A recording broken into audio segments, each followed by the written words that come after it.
sacredness to our people is why we were placed here.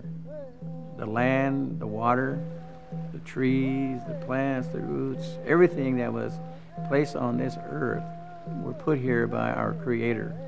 And it's His sovereignty that applies to all of it, even to ourselves as people.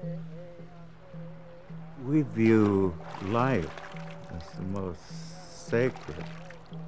The traditional way of looking at life was we had been created in ancient times, and that we lived in the sense that we were borrowing the properties of the great Creator, and we spiritually were to always pay respect to all the things that were being provided for us.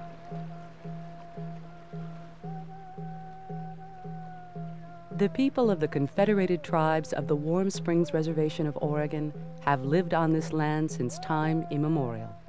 The ancestors of the Confederated Tribes had developed their societies alongside the great Columbia River and the Cascade Mountains. Before there was an Oregon, the Indians utilized the land and its resources to sustain themselves.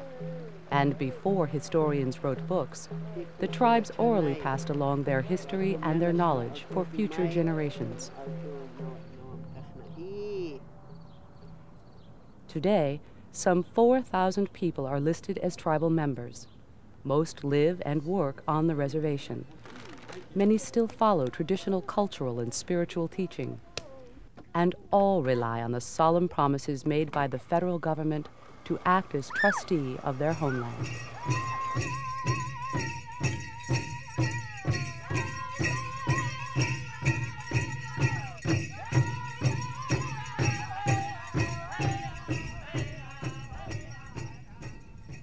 What is now called the Warm Springs Reservation is just a fraction of the land that its residents once lived on. In order to make room for new settlers, the people of the Confederated Tribes of Warm Springs signed a treaty giving up certain aspects of their title to their homeland and agreed to be moved onto a portion of that land reserved for their exclusive use. In exchange, solemn agreements were made by the federal government to protect them from all outside harm and to act as trustee of all reserved rights within the ceded land and the reservation. The tribes hold these promises as a sacred obligation of the government. This is the basis of what is called the trust responsibility.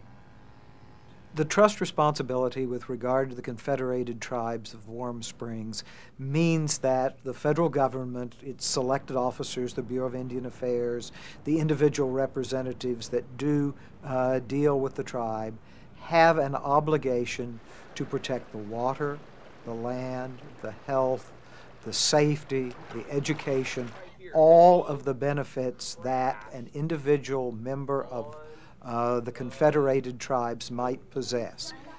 To understand this trust relationship and how the lives of the original inhabitants of this continent were forever changed, some historic perspective is necessary.